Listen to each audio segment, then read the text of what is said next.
He had the spreadsheets, the vision board, the 5-year plan laminated and taped above his desk.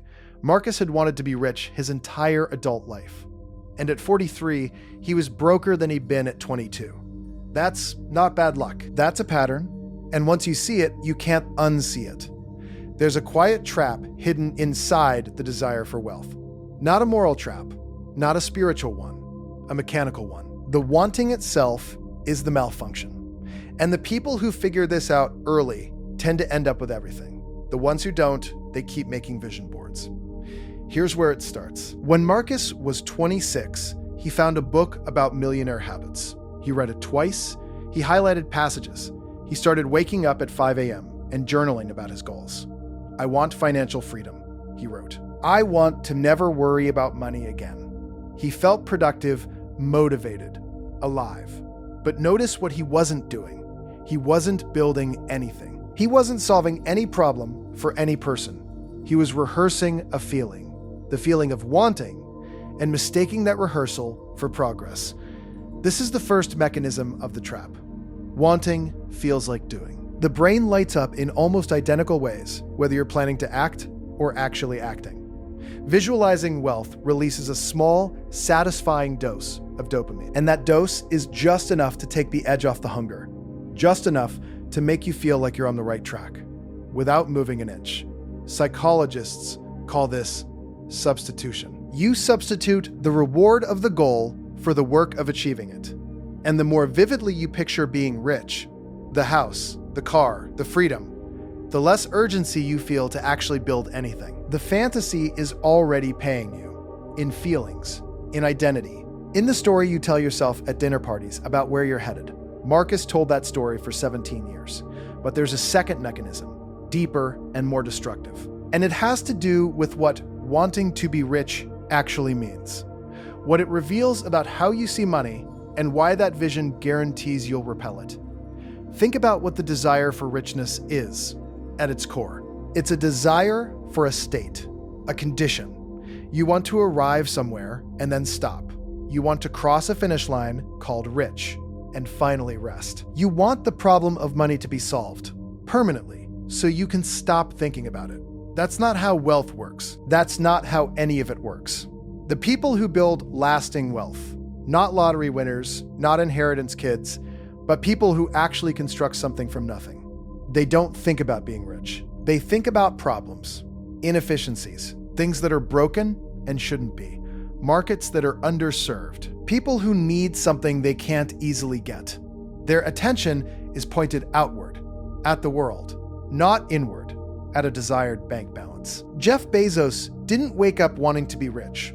He woke up obsessed with the idea that buying books online was unnecessarily hard. Sarah Blakely didn't dream of a number in her account. She was annoyed that women's hosiery looked terrible under white pants and nobody had fixed it. James Dyson spent 5,127 prototypes, not because he wanted wealth, but because he genuinely could not tolerate that vacuums lost suction, and nobody seemed to care enough to solve it. The wealth was a side effect, a symptom of obsession aimed at the world rather than at themselves. And here's where it gets uncomfortable. If you're sitting with the thought right now, okay, so I need to find a problem to solve and then I'll get rich. You're already doing it wrong. That's still the same circuit. Find problem, get rich. The money is still the goal. You've just added a step. The trap doesn't care how sophisticated you make the plan. As long as the terminal destination in your mind is a financial state, you will unconsciously make decisions that prioritize the feeling of pursuing wealth over the actual mechanics of creating value. You'll chase business ideas that sound lucrative instead of working on problems you're genuinely angry about. You'll pivot the moment something gets hard because hard things threaten the dream, and the dream is the real product you're protecting. You'll surround yourself with other people who want to be rich, and you will all spend an enormous amount of time talking about wealth, reading about wealth, watching YouTube videos about wealth, while producing approximately nothing of value for anyone. This is not a coincidence. This is the system working exactly as designed. The system being a consumer economy that profits from your aspiration. Every book about getting rich, every course, every podcast, every influencer flashing a rented Lamborghini against a Dubai skyline. They are not selling you a path to wealth. They are selling you the feeling of proximity to wealth. And that feeling is worth billions, because people will pay almost anything to feel like they're getting closer to something they desperately want. Marcus paid a lot. Over the years, he'd spent somewhere north of $11,000 on courses, masterminds, coaching calls, and software tools for businesses he never fully launched. Each purchase felt like an investment. Each purchase was, in fact, consumption. Now, here's the thing that changes everything, and it's subtle enough that most people walk right past it. The people who build real wealth aren't indifferent to money. That's a myth. They care about money deeply, but as a measure, not as a goal. Money tells them whether what they're building is actually working, whether people value what they're creating enough to trade something for it. A growing revenue number means you're solving a real problem well. A shrinking one means you're not. That's a completely different relationship. Money as feedback, not as finish line. When you chase money as a goal, every setback feels like failure. Every slow month feels like evidence you're not good enough, not lucky enough, not smart enough. You become fragile because your identity is tied to a number. When you chase a problem as a goal, a slow month is just data. It tells you something isn't working, and that's genuinely useful information. You iterate, you stay curious, you're durable in a way that money chasers never are, because you're not protecting your dream. You're running an experiment. Marcus figured this out, eventually. It didn't come from a book. It came from his daughter's asthma inhaler. She'd been diagnosed at 7. By the time she was 12, Marcus had become quietly furious at how confusing the dosing instructions were, how the devices weren't designed for children, how his daughter would come home from school having skipped her midday dose because she found the process embarrassing in front of friends. He wasn't thinking about a business. He wasn't thinking about money.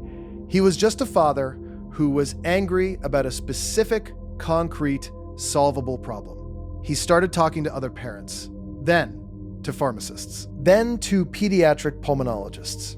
He built a crude prototype with a designer he found through a friend. The prototype was embarrassing. He built another, then another. 3 years later, a medical device company acquired his small startup for just over $4 million. He didn't become a billionaire. He didn't build an empire. But the thing he'd chased for 17 years arrived the moment he stopped chasing it. The moment his attention shifted from a desired state to a real problem in the actual world. He'll tell you he doesn't fully understand it, even now. But he has a theory. Wanting to be rich keeps you inside yourself.